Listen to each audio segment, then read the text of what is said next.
Hello everybody, welcome back for another video. Hope you're all having a great day and that you're all doing well. There's quite a lot of news, so I'm going to get to it. First up, we have information about Bitmain. Bitmain has attained approximately 42% control of the Bitcoin network hash rate. This figure brings the company tantalizingly close to 51% mark, where things could get interesting. Bitmain is the biggest manufacturer of Bitcoin mining hardware, and they also own the largest Bitcoin mining pools in the market. According to the figures released by BTC.com, Bitmain's mining pool continued to dominate the network hash rate. The company owns the BTC.com and Antpool mining pools. During this past week, BTC.com and Antpool found 27.2% and 14.6% of all Bitcoin blocks. Thus, Bitmain effectively controlled 42% of the network hash rate in the last week. Here's the chart right here. This is BTC.com and this is Antpool right here. You see the gigantic portion of the pie that they control. Perhaps even more profound is the fact that Bitmain doesn't utilize all of its hash power Bitcoin mining. The company also mines Bitcoin Cash, the most popular BTC fork. Both Bitcoin Cash and Bitcoin use the same proof of work algorithm. Thus, the same mining hardware can be used to mine both. However, one miner cannot mine both cryptocurrencies simultaneously. As a result, Bitmain shares its hash power between both networks. In the previous 7 days, BTC.com and Antpool controlled 10.4% and 10.6% respectively of the Bitcoin Cash hash rate. This means that Bitmain found approximately 21% of all Bitcoin Cash blocks discovered in the last week alone, which leaves, they're also almost controlling around 1/4 of every single thing that happens on the Bitcoin Cash network. Assuming the company decided to apply all of its mining resources to the BTC network, its control of the blockchain's hash rate would increase. This increase, however, wouldn't be linear since the mining difficulty in Bitcoin exceeds that of Bitcoin Cash by over 70%. Thus, only an additional 3% would be added to Bitmain's control if it stopped sharing its hash power between Bitcoin and Bitcoin Cash, focusing only on Bitcoin. By doing so, Bitmain would control 45% of Bitcoin's network hash rate, which would be dangerous. Bitmain controlling 51% of the Bitcoin network hash rate has profound implications for the immutability of the cryptocurrency ledger. 51% control of a blockchain network, in theory, would enable the company to carry out double spend attacks, thus compromising the integrity of Bitcoin transactions. Bitmain is unlikely to have any incentive to engage in such activities, but cyber criminals could hack the company and commandeer their operations. This actually is not the first time that this has happened. In 2013 or 14, whatever the largest mining pool back then was, I think it actually wasn't even Bitmain back then. They actually, for a week, controlled over 51% of the Bitcoin network, and this caused a lot of issues because when you get this close to controlling this much of a network, you start to show the cracks that are actually in the programming, that is in the network, that is in the coin itself. People continue to proclaim that Bitcoin is this highly secure, highly immutable, blockchain that no one can control. But when one company almost has 45% control of your entire coin, and what a lot of people don't get is that these operations aren't going to slow down. These are gigantic operations in the cryptocurrency space. When these people can create these mining operations and they start to create Bitcoin, they actually sell off a portion of their Bitcoin to buy more computers and more things that they need in order to mine more. This is how they continue to increase over the amount of time. But just like in the real world, when you have someone who has $100 in their pocket and someone who has $1 billion, it's easier to create money when you have $1 billion over if you have $100 in your pocket. So even with them controlling this much, I am going to assume, and I'm going to predict, by next summer, they'll actually be able to control over 51%. But I have a feeling they're going to try and break it down a bit more. I expect that they will kind of try to chop this up. But the worrying part is that it's still controlled by just one company. And what is what almost happened before is that pretty much when you have a 51% attack, or if one company is controlling over 51% of the entire network, you can have a 51% attack, which can then cause people to be able to create a double spend transaction. So if I send you money, on the network, it says, this has happened, it can't happen again. But you can then redo that over and over, which then could cause a huge problem for Bitcoin, because it would then break the 21 million coins that we could ever have on the Bitcoin network. I don't think that they're dumb enough to do this, because they are making hundreds of millions, if not low billions, in Bitcoin every single year. But the fact that we've gotten this close is kind of an issue. For those who do not know, this is actually what Bitmain looks like, or at least a portion of their mining operation that people have been allowed to see. A lot of mining operations are very secretive as to where they are, what they do, and how they function, but apparently someone got these photos. I assume they took them themselves to show people that they were a legitimate company, because people start to get worried when you control so much of the network. And this is more or less what the inside of their operation looks like. It's nothing but computers and fans and ventilators and all these other things pushing out the heat in the air that are inside of it. But this is not going to end. This is only going to continue. This is why there's such a move now towards proof of stake.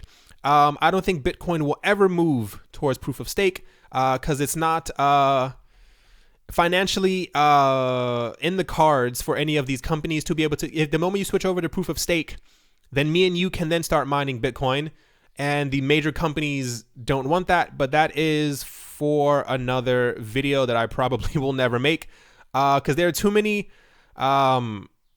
rabbit holes in the cryptocurrency space, as far as to who owns what and what does what and where this is coming from.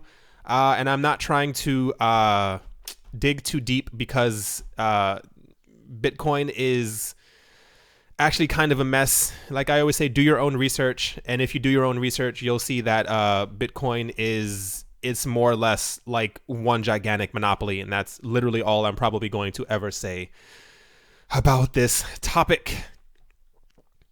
On a lighter note, IOTA's in the news today, and I thought this was actually pretty cool. Due to the popular demand by cryptocurrency investors, the popular digital asset exchange known as Bitpanda recently announced the addition of Komodo and IOTA on its platform. The coins were listed on the 12th and 14th of June, respectively. A recent tweet by Bitpanda team states that both Komodo and IOTA can now be purchased using cash at various Austrian post office branches. The facility has been made available in over 400 post offices across the country. That is incredibly cool. The investors are advised to have an email ID with which the cryptocurrency purchase can be completed, and the coins will be integrated with the Bitpanda wallet. Bitpanda supports various fiat currencies, including the euro, US dollar, the British pound, and the Swiss franc. I wish that we had more things like this around the world. It seems that only like certain companies actually have the idea to do this. I don't live in the States, but I think it would be cool or interesting to see something like this in America.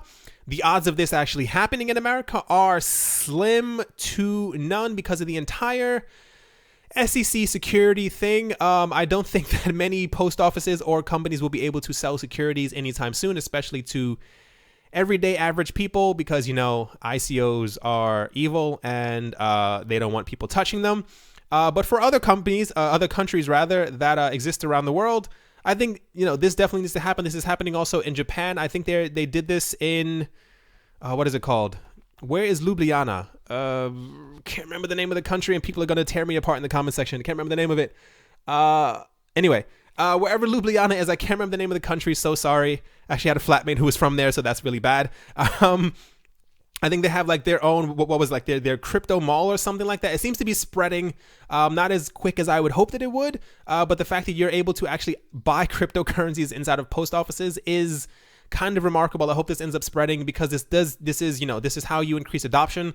When people have heard about this from someone else and they figure out that they can buy €5 worth of a coin inside their post office. This is how you get the ball rolling a bit quicker. But I like this story, and this is why I spoke about it, because I hope the more, if you run a cryptocurrency company and you are not in the States and you have the power to do something like this, please do it. You won't lose anything. You'll actually only gain, notoriety from having done something like this.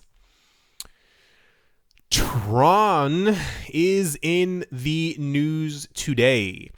The 10th largest cryptocurrency, TRON, or TRX, with a market cap of $2.7 billion, has activated its mainnet following a migration to its independent public blockchain.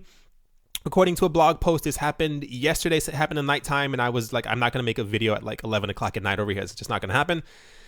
Styled Independence Day by the TRON Foundation, June 25th is marked as the move to TRON's mainnet, the beta version of which was launched on May 31st and is part of a transition away from the Ethereum blockchain. For the mainnet transition period, developers took almost 4 weeks to make sure investors were able to move their ERC20 standard tokens to the new network. Justin Sun, founder of the TRON Foundation, announced the Independence Day on Twitter. You guys can see that. I don't really have to read that again. According to the blog post, the foundation provided a platform and created a channel for the community and stakeholders to receive the latest information via a 12-hour live stream. That is intense. The foundation handed out a small number of TRON during the 12-hour live stream so the members of the TRON community could test the different features of the TRON mainnet, it said. As Cointelegraph previously reported, the move to the independent network will test TRON's claim as a competitor to Ethereum and providing a basic layer public blockchain platform that supports decentralized applications, or dApps. As TRON's development argued, their internal tests have shown that the network is 400 times faster than Ethereum. If I could tell you how much Justin Sun and TRON has been in the news, you would not believe me. It's almost actually kind of insane how much they've been in the news, and it's kind of, and I say this with the largest amount of honesty in my bones possible, the amount of hype that's been surrounding TRON for the last 4 weeks.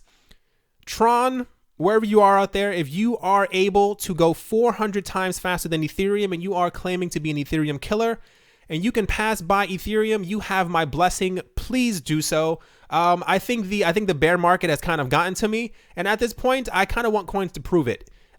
Between EOS and TRON, these two coins constantly talking about that they can pass by Ethereum, go for it. I would love to see it. If TRON during this bear market can decimate the price of Ethereum, I will give nothing. I will create a dedicated video to how awesome TRON is just based on that. At the current moment, I believe TRON is actually down by 2%. It could be because of the market, but TRON was actually falling a lot even as the migration was happening. Who knows exactly what's going on? But like I said, if it can do it, please do it. How much is Ethereum right now? Ethereum, $45 billion market cap. This would have to 20x. Oh, right here. Yeah, it's still the same thing. I was on Tether. Have to 20x in order to pass by Ethereum. If you can do it, go for it. I would love to see that. Somewhere along the way, I would definitely FOMO around here, and I would start to buy as much TRON as I possibly could. But if you can do it, let's go for it. TRON has, Justin, if you get a chance or you follow Justin Sun on Twitter, look at his posts and look at anything like hashtag TRON or hashtag TRON coin, TRON token. I thought the XRP community was crazy. We are, we're pretty hardcore when it comes to Ripple and XRP. TRON's community is beating us down. They are the most tribal I've ever seen of any cryptocurrency community in the entire world. If TRON can do it, let's see it. Let's go for it. Good luck to all of us in this next bull run. But everyone is claiming that they can pass by Ethereum. Let's see exactly who can do it. Next up, CNBC's Brian Kelly believes that sentiment surrounding the cryptocurrency market has hit the bottom along with adoption rates. But Peter Smith, who is the CEO of Blockchain, believes that this should be of no worry as users should stay in the market for the long haul. Brian Kelly actually had on CNBC, if you have CNBC or watch CNBC, they actually had it was like a Bitcoin funeral. It was the weirdest thing in the entire world. The entire studio actually got really dark, and he was like pointing at a screen, telling us where we were, where we should be, how things aren't as bad. But it was, I don't know why CNBC decided to have there's actually a website, side note, there's actually, it has to be Google, how many times has Bitcoin died, or Bitcoin funeral or something like that. I think this was officially the 319th time that a major news network actually said that Bitcoin had died. It's actually kind of... Anyway, the last few months have been far from kind to the cryptocurrency market, with prices collectively declining by over 70% since the January highs. However, as Brian Kelly noted on CNBC, Bitcoin's price is still up by over 125% compared to last June, and that is actually correct. Despite growth over a long time frame, speculators in the market for the short term have lost faith. I'll try and get back into that in a second if I can remember it, taking a substantial amount of liquidity with them. However, an article from the Financial Times reminds us that true believers should hold their undying faith in the industry for years to come. Peter Smith, who is the co-founder and CEO of well-known cryptocurrency infrastructure firm Blockchain, acknowledged his faith in a recent tweet. Smith noted how the aforementioned Financial Times article, which he wrote, is still quite valid, further mentioning that the growth of this world-changing industry will take a long time, so users should be prepared for the long haul. I know I mentioned this before. I keep talking to my friend. I'm going to call him out. He actually had a cryptocurrency channel and then he stopped. He has a lot of good ideas and I don't know why he stopped his channel at all. We were talking about, once again, I know I keep saying that and you have no face to who I'm actually talking about. We were talking about why there's so much faith or faith has been lost in the short term in the cryptocurrency market. I understand. I've been in the cryptocurrency space for so long, I assume that everyone else has, and I realize that a lot of people have actually only gotten into cryptocurrency since last November and December. And this is why I think we have so much tribalism as well in the cryptocurrency space, is that pretty much a lot of people got into crypto with this idea that it would make them rich, that prices would continue to go up forever. And when prices didn't go up forever, a lot of people who got into the market at the very top, they've been told by a number of people to hodl. This is why you have never heard me tell you to hold on to your coins. I said, if you need to sell your coins, go for it. I will never tell you what to do with your money. And this is why I think a lot of people have completely lost faith, or that they're calling cryptocurrency as a scam, because they got in so late to the game when prices were going up. And as the market has completely dropped back down, everyone who was into it for these quick gains and stuff like that has completely lost it. There are a lot of people I noted around January and February. I thought they were joking. I realized they were not joking at this point now, who were noting in the comment section that they had put around $400, $500, $600, $700 into the cryptocurrency market. And by March, when they expected prices to go back up or even higher, they were planning on buying homes. They were planning on buying Maseratis. They're planning on buying all these other things. So now that this hasn't happened and, reality has kind of set back into the cryptocurrency market, a lot of people are,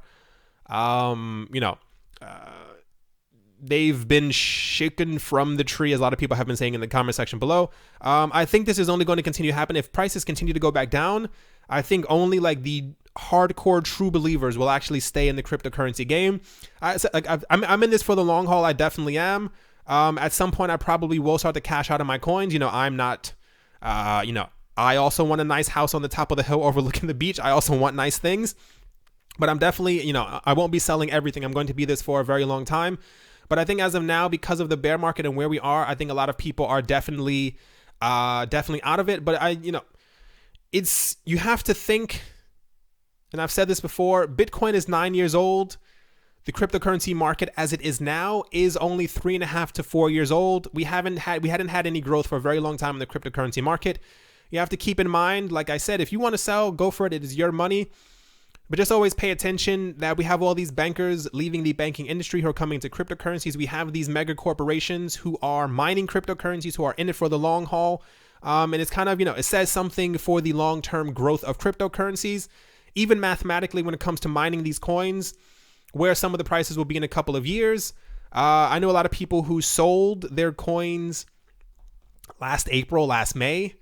when a lot of coins were, Ethereum was around $25 and stuff like that. And then Ethereum hit $1,200. No one knows what the future will be in the cryptocurrency space. But there are a lot of people who are, disenfranchised when it comes to things right now. And a lot of people aren't too happy. That's all I'm going to say about this. I didn't want to spend too much time on this one topic. But you would hate to be one of those people who sold Bitcoin at $100 and then it ended up shooting up. I don't know, just something to think about. This is kind of what I keep in my head. I definitely see the prices going up, even if they don't, even if we don't hit $1 million Bitcoin. I think $35,000, $40 is definitely somewhere in the next 2 years. So, let's see exactly where the market takes us. So this is, bear with me on this one. I was looking around and I found something called Metronome. And it's really funny because about a couple hours later, I found an article about Metronome, and I'm going to, there's not a real backdrop that I can give you on this. Everything's kind of explained in the article, but Metronome, ICO that's happening right now. And to get into it, you can kind of see it right there. Former Bitcoin developer Jeff Garzik, who is the creator of Metronome, has sold almost half of the available tokens in his Metronome project to just 3 investors. You heard that right. Data from the Ethereum blockchain confirms the giant transactions, which appear to have angered potential investors who claim they were unable to purchase tokens themselves. Metronome, which Garzik initially revealed via his startup Block in October 2017, is designed to be a cross-blockchain cryptocurrency, affording users the ability to swap between different cryptocurrency blockchains using the same coin.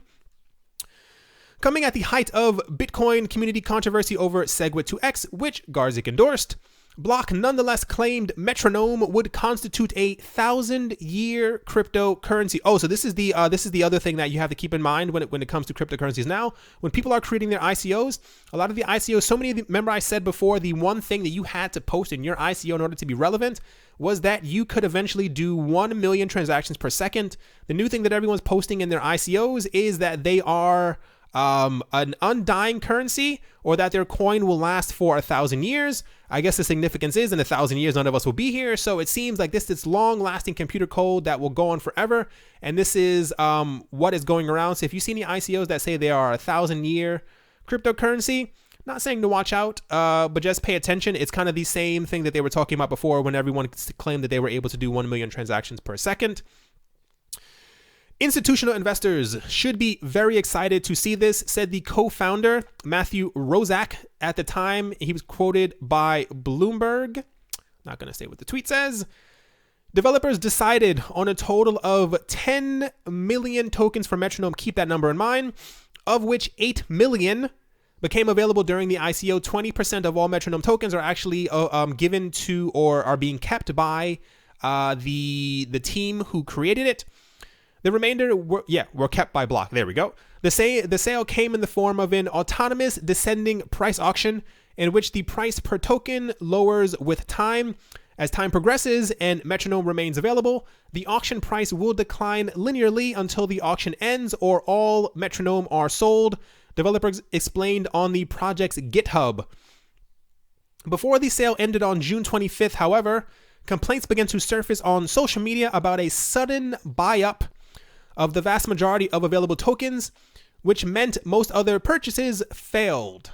Last minutes of token auctions went to very big whales, one Reddit user commented, uploading 3 transactions for a total of 3.3 million tokens. One such whale purchased almost 2 million tokens in a single transaction. So you've heard me talk before about how much Bitcoin is owned by a very small amount of people. When I heard about Metronome, I thought it was actually quite interesting because one of the developers of Bitcoin decided to work on his own coin. And I was like, this is probably going to be the coolest thing that we have on the market.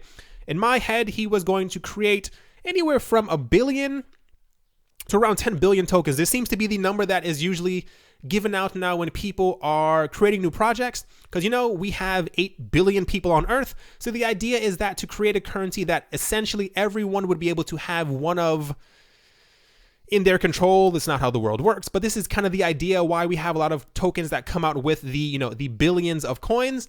When I read that there were only 10 million metronome, when you get that like bad feeling in the back of your neck. When I found the metronome website and I was looking around, it actually was something here before. The auction has ended. The next one has not started. So this is where you kind of see this is where you were able to see the prices before denominated in Ethereum. Because there are so few metronome floating around, that is 8 million of them, the price of one metronome from the last auction was actually, I think, 1.5 Ethereum, which more or less comes out to around $800 per coin before the thing has even launched. And then you kind of get into the fact that 3.3 million tokens were bought up by just 3 people, one of them buying up 2 million. So think of the remaining coins that are out there with 3 people controlling 3.3 million tokens. And then even during the last auction that ended up happening, don't assume that there were just 3 whales who took part in the entirety of the auction. I am going to assume that a large number of whales actually took part as well, because the average person probably doesn't have $8,000 sitting around so that they can just buy 10 metronome tokens. I don't know if you see where I'm going with this. I have a feeling, don't let my sentiments and my what I say convince you about a certain project. Always do your own research. I'm going to say this until cryptocurrencies are dead in the ground. Do your own research. Pay attention to what's happening. There's only 8 million circulating, 3.3 million already gone by heavy-handed investors. You can only assume that the other couple of million that happened during this auction were also taken up by very wealthy people. So when this actually ends up, ending, the ICO ends and, it goes, public more or less, if you want to say it that way, and normal people are allowed to then buy these tokens. Who is controlling these coins already? 20% has already gone to block. 3.3 million, 50% of the coins are gone from 3 people. Kind of get what I'm saying? I was very excited when I heard about the metronome project. But this is going to probably be one of the most manipulated coins in the entire system. I know you see it. The numbers are there. I'm not sure if this is actually going to be a proof of work coin. I only skimmed the website a tiny bit and I was looking and I kind of got turned off when I saw that one coin was 1.5 Ethereum, kind of backing away from that. I don't see the use in any coin that is completely controlled by 7 people. It's all kind of weird. I understand the reason for the project. It's kind of cool to be able to swap between coins through different blockchains. That's very cool. But when you have 3.3 million of the coins bought up, think of how much money you would need to buy 2 million of a coin that costs $800 each. Kind of shows you where this coin is going. I mean, who knows?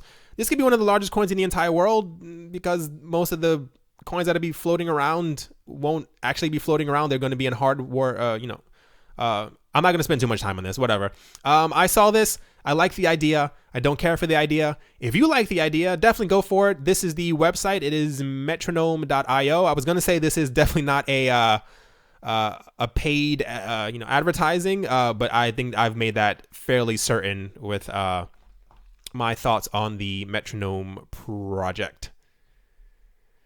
Last up, to finish it off on a kind of nice note, during the last years, there have been several attempts to create Bitcoin and cryptocurrency exchange-traded funds, also known as ETFs. This time, according to the Cryptocurrency Research Group, the price of a Bitcoin could increase up to $35,000 if Bitcoin-related ETFs start to appear in the market. Some experts, such as Ari Paul, who is the co-founder of the virtual currency hedge fund Block Tower, said that the next Bitcoin rally could be triggered by institutional investors. There's a possibility for it to happen before the end of 2018, allowing Bitcoin's price to reach similar levels to the beginning of the year. The expert believes that once the services like Coinbase custody and other solutions for institutional investors are in place, institutional investors may be ready to enter the cryptocurrency market. Paul said about this entire situation, he said institutional money started trickling into cryptocurrency mid-2017, but it's been slower than many expected. That doesn't mean it's not coming. There are a lot of pieces that need to come together. One big piece being third-party custody. Custody isn't binary. It's not like Coinbase custody will launch and suddenly every pension will throw $100 million into Bitcoin. That's kind of true. It takes time for custody solutions to gain trustworthiness, but I think we'll have solid third-party custody by September of this year. That is a very odd time frame to think that you will have custody, in the works, or rather completed by that time. At the same time, the emergence of ETFs could also help the next rally.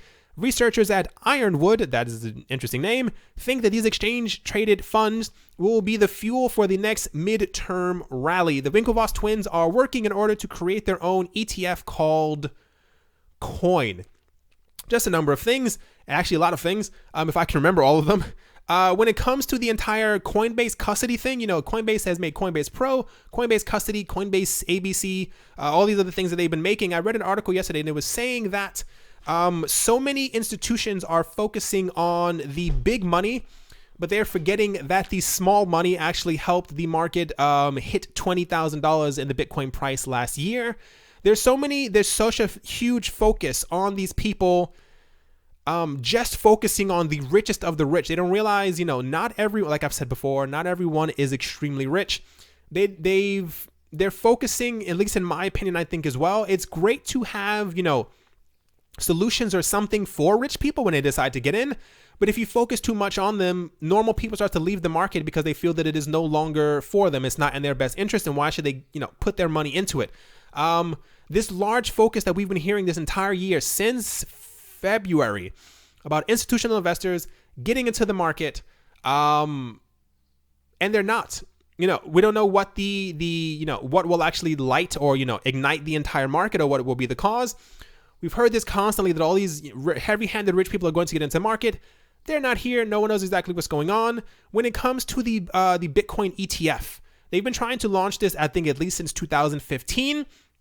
And if you notice, we still do not have one. And one of the main reasons I think that we don't have one is because unlike Bitcoin futures or Ethereum futures or Litecoin futures or Ripple futures, whatever kind of futures are out there, ETFs tend to deal physically in what they are dealing with. So if there would be a Bitcoin ETF, it would deal exclusively or more likely in physical, the numbers on the screen, Bitcoin, meaning that the fund would actually hold the Bitcoin itself.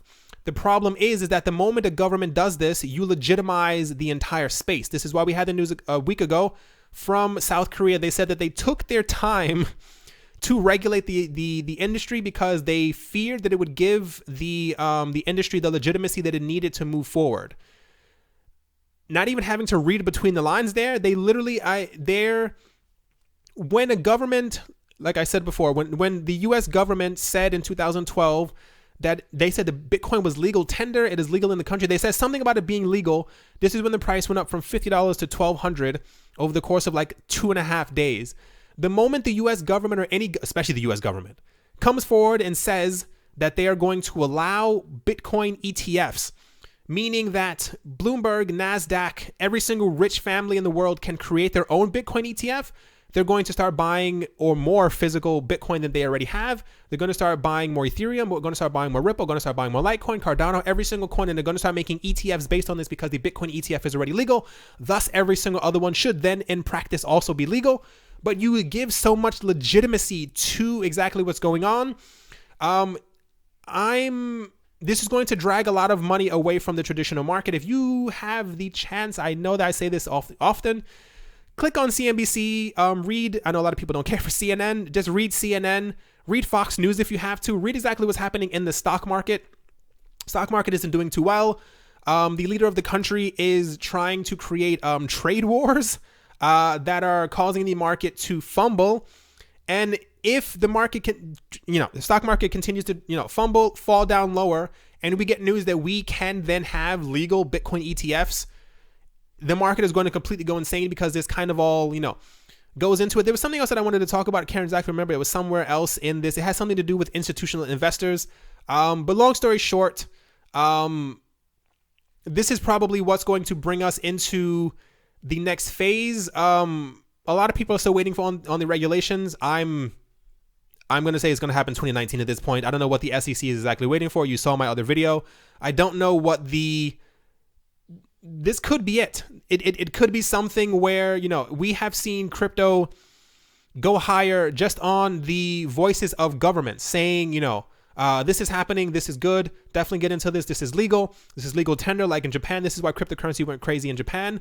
So the moment that we have Bitcoin ETFs or any type of crypto ETFs that are allowed, you have a domino effect where you have major institutions who are also getting into this, but then you also have people who are running IRAs and 401ks and other type of retirement funds and pension funds who are trying to then, we also want to buy 5 Bitcoin. We also want to buy this. We also want to have this in our portfolio for these other people. We also want to have this in our mutual funds or hedge funds or normal funds. And I don't know.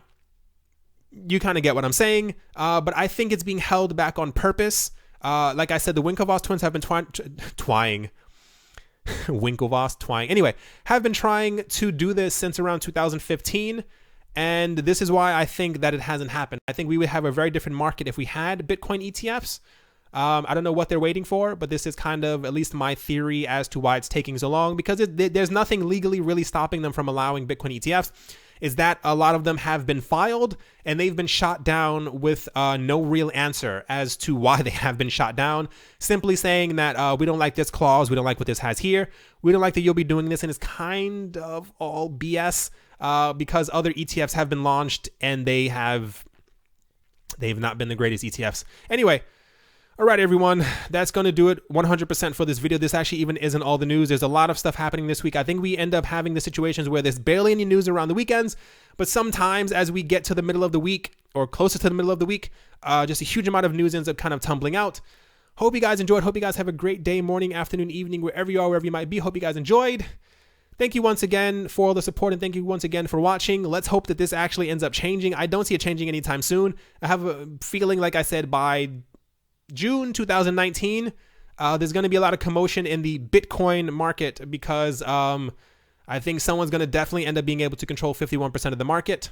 But, this is what we kind of look forward to in the crypto world. It's kind of all these news stories. Thank you once again for watching, and I will talk to you all soon. See you.